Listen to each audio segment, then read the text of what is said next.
Hi, I'm Steve Smith. I'm a research professor of robotics, where I head the Intelligent Coordination and Logistics Lab.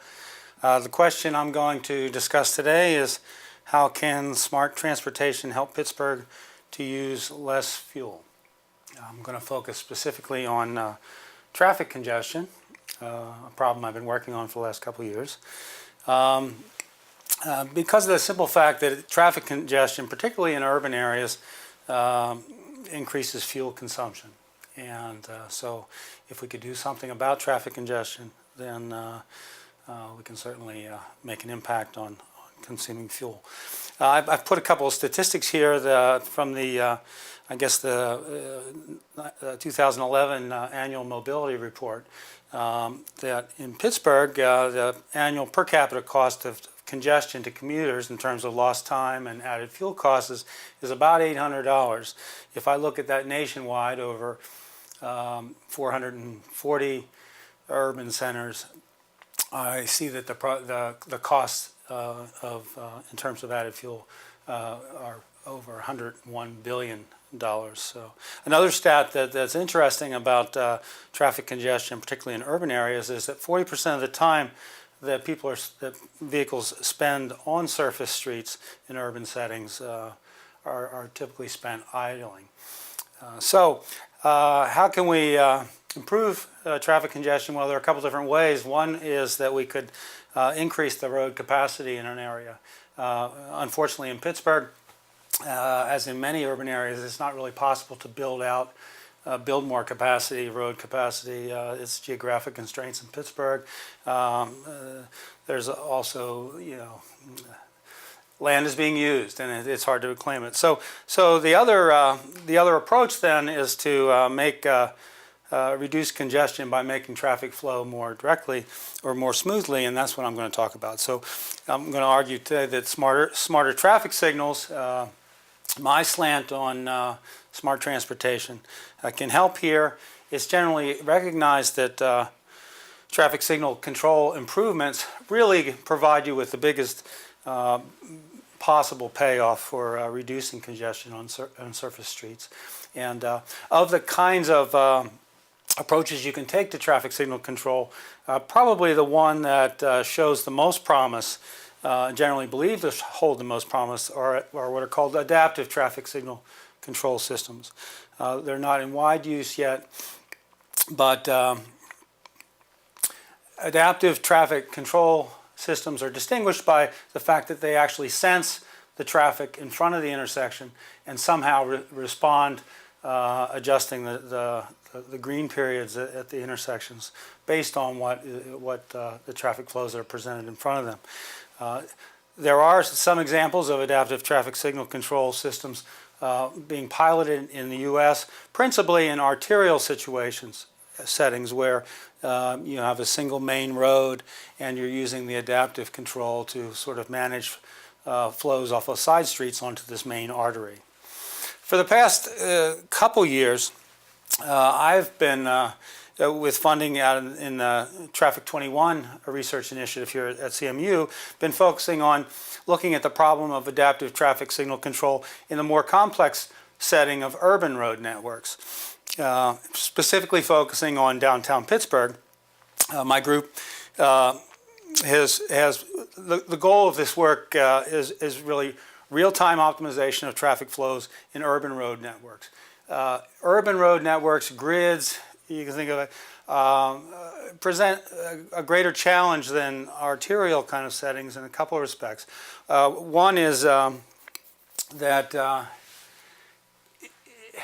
instead of just having a single dominant flow, there are typically multiple, typically competing flows that have to be managed, which evolve and change over time.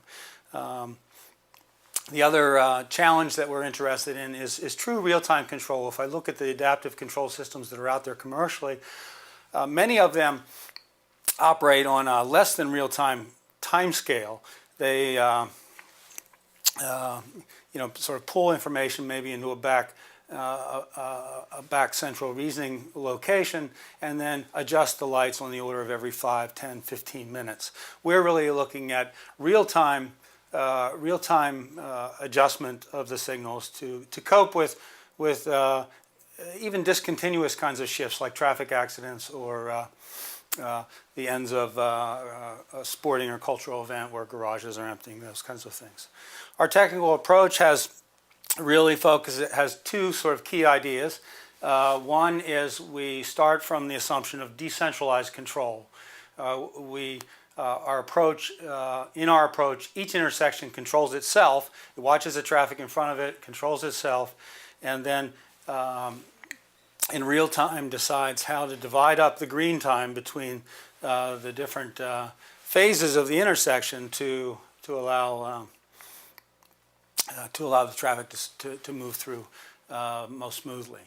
But even though each intersection is operating independently, they do coordinate their actions by simply exchanging information. So once an intersection builds its schedule, that gets communicated to neighboring intersections, and then that information can get incorporated, essentially providing a larger horizon, which allows the creation of green corridors if the dominant traffic flow warrants that. Over the course of the project, we've made some interesting progress. In 2010-11, we spent developing the core approach and demonstrating its effectiveness in simulation on a downtown road network using the traffic plans and traffic counts provided by the city of Pittsburgh. We were able to produce some very favorable comparisons to the existing traffic control plans that are in force down in the Triangle area of Pittsburgh. Over the last year, we've been focusing on carrying out a pilot implementation of our system and a pilot test in the East Liberty region of Pittsburgh, and I'll spend the rest of the time kind of summarizing that. So here's a picture of the pilot implementation site. It's an area of East Liberty that surrounds the essentially a new Target department store that has entered into the that it was built last about a year and a half ago. What is nice about this particular site, here's the Target, is that these blue circled intersections, all as part of the redevelopment and introduction of the Target department store, these intersections were rebuilt and outfitted with camera detection. So it's a great low-cost way of us trying to test out our adaptive system.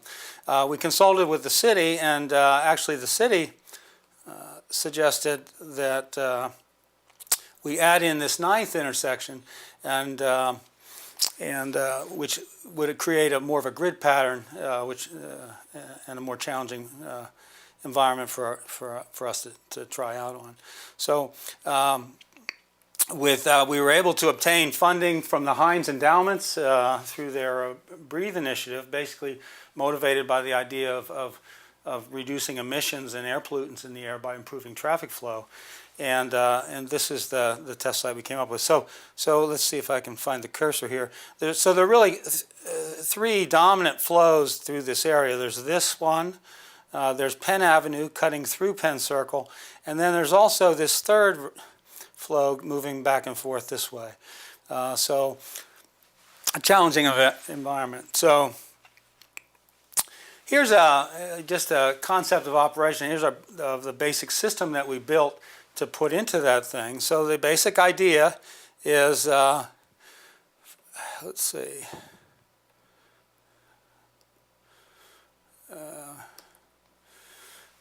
we use the cameras. We're taking real-time video feeds from the cameras. Those are extracted and pushed into the SureTrack system, a processor that's running our strategy. Then this system, for each intersection, will compute a schedule that essentially optimizes the movement of all the vehicles that it sees currently through the intersection, so sort of minimize dead time. And then, based on that schedule, it'll send commands to the actual controller, the piece of hardware that actually runs the traffic light and enforces the safety constraints. Once that schedule is built, it's also then communicated to downstream neighbors, and then that gives that indicates what's coming down the pike to that intersection, and as it's building its plan, it has a more now extended horizon that it can use to do its planning. And then that whole process gets repeated every few seconds. So it's very real time. We're running, recomputing the plan, detecting new traffic, and reconnecting every couple seconds.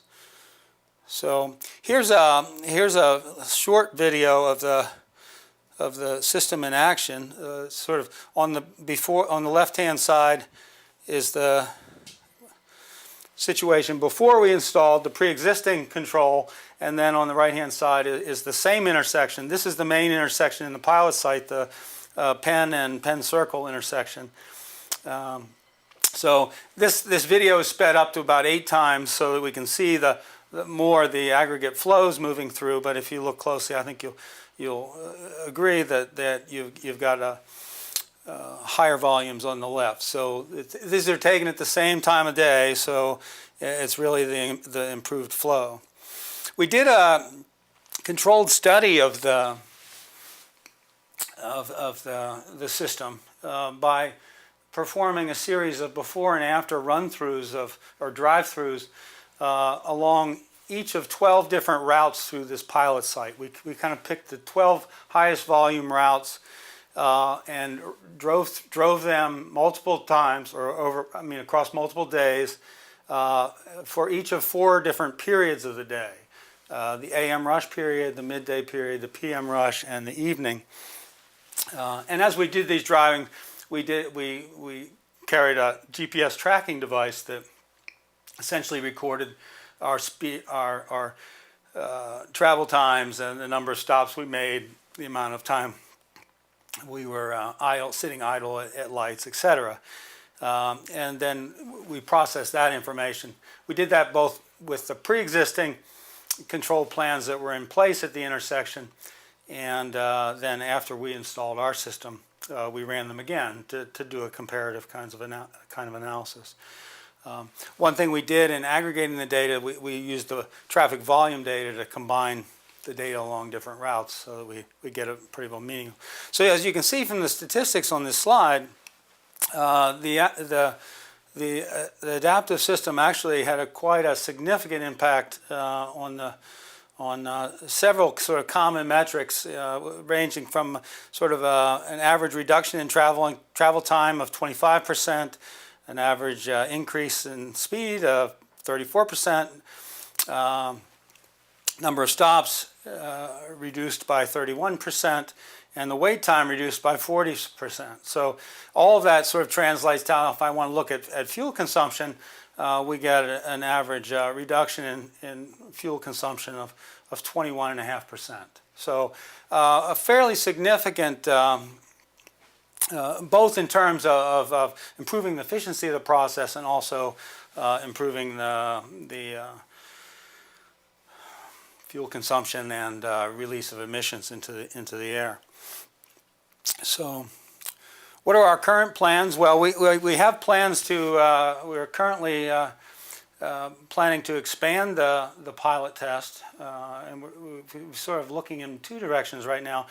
In the fall, we hope to push eastward toward Bakery Square and 5th Avenue. That's the diagram in the upper right there. This is actually a fairly low-cost extension. The green intersections in that little map there already have camera detection that I think were put in place with the renovation of Bakery Square. And then in a second phase, we'd like to expand west along the Balm and Center corridors. So that's the map in the bottom right corner there. In 2013, the city has funds to and they are planning to upgrade 22 intersections along those 2 corridors to have new controllers and fiber optic cable that provides a communication infrastructure. So that would be a great infrastructure to build on. That would get us part of the way. We'd have to buy the cameras, but we get that. The vision, the interesting vision is if we expand in both these directions, the west corridor hooks up to Craig Street and Bigelow, and so in essence we will have created a virtual corridor from the East End downtown, and potentially providing an alternative to some of the Parkway East traffic. So this is kind of part of the vision. If we in fact were to extend all 600 intersections in the city of Pittsburgh, we would reduce fuel consumption annually by 4.3 million gallons. So there's a lot to be gained by doing a smarter job of managing traffic lights.